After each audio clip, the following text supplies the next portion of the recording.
सोचिए, आप आधी रात को एक सुनसान हाईवे पर कार चला रहे हो। आपके बगल वाली सीट पर आपका सबसे करीबी इंसान बैठा है। आप उससे बात कर रहे हैं और वो मुस्कुरा रही है। अचानक आपके फ़ोन पर एक कॉल आता है। आप स्क्रीन देखते हैं और आपके हाथ कांपने लगते हैं, क्योंकि वो कॉल उसी इंसान का है जो आपके ठीक बगल में बैठा है। तो फिर आपके बगल में कौन बैठा है? आज की कहानी समीर की है, जिसका सामना हाईवे 44 पर एक ऐसी चीज से हुआ जिसे हम अपनी भाषा में छलावा कहते हैं। दिसंबर की कड़कती ठंड थी। समीर और सिया अपनी नई एसयूवी में दिल्ली से मनाली के लिए निकले थे। रात के करीब 2:30 बज रहे थे। हाईवे 44 पर कोहरा इतना घना था कि जैसे किसी ने कार के शीशे पर दूध उड़ेल दिया हो। समीर अपनी पूरी फोकस से गाड़ी ड्राइव कर रहा था, जबकि सिया बगल वाली सीट पर सो रही थी। अचानक हेडलाइट की रोशनी में सड़क के बीचों बीच एक साया दिखाई दिया।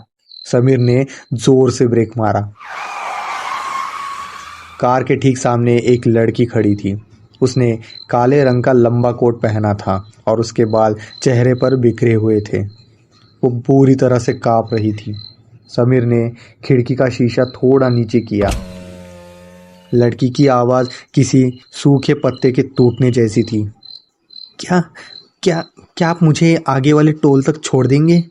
मेरी गाड़ी खराब हो गई है। सिया की नींद खुल गई। उसने डरते हुए कहा, समीर, रहने दो ना, माहौल कुछ ठीक नहीं लग रहा है। पर समीर को दया आ गई।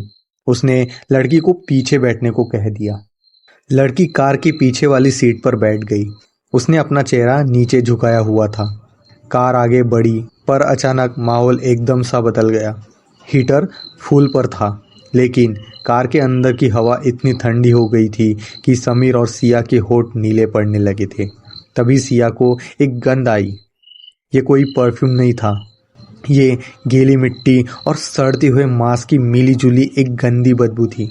सिया ने पीछे मुड़कर देखा, पर अंधेरे की वजह से लड़की का चेहरा साफ नहीं दिख रहा था। समीर ने बीच वाले आईने में देखा। वो देखते ही उसका दिल बैठ गया। पीछे वाली सीट पर कोट तो दिख रहा था, पर उस कोट के ऊपर कोई सिर नहीं था। आईने में वो जगह बिल्कुल खाली थी। समीर का गला सूख गया। उसने सोचा शायद उसकी आंखों का धोखा है। तभी अचानक गाड़ी का टायर फट गया। समीर को गाड़ी का टायर चेंज करने के लिए नीचे उतरना पड़ा। बाहर का तापमान जानलेवा था। उसने सिया से कहा, तुम अंदर ही रहो, मैं जल्दी से स्टेपनी बदलता हूँ। समीर बाहर टायर बदल रहा था। तभी उसने देखा कि पीछे वाली सीट खाली है।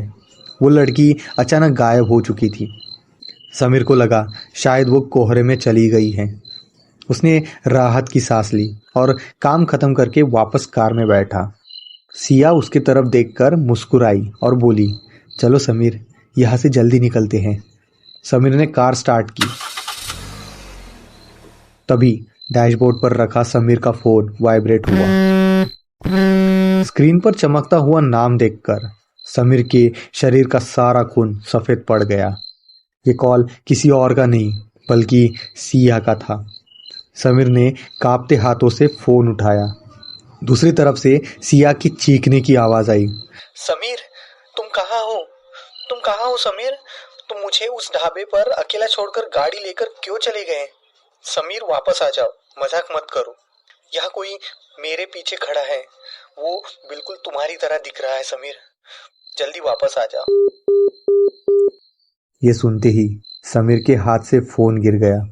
उसने धीरे से अपनी गर्दन घुमाई। उसके बगल में बैठी सिया अब अजीब तरह से मुस्कुरा रही थी। उसके चेहरे की खाल झुर्रियों की तरह लटकने लगी थी और उसकी आंखें पूरी तरह से सफ़ेद हो चुकी थी। उसने सिया के आवाज़ में कुछ बोला, पर एक बहुत ही भारी और शैतानी लहजे में। समीर, वो सिया नहीं थी, पर मैं तो यही हूँ ना। उसने अपना बर्फीला हाथ समीर के गले पर रख दिया। अगले दिन हाईवे पुलिस को वो कार एक गहरी खाई के पास खड़ी मिली। कार का दरवाज़ा खुला हुआ था।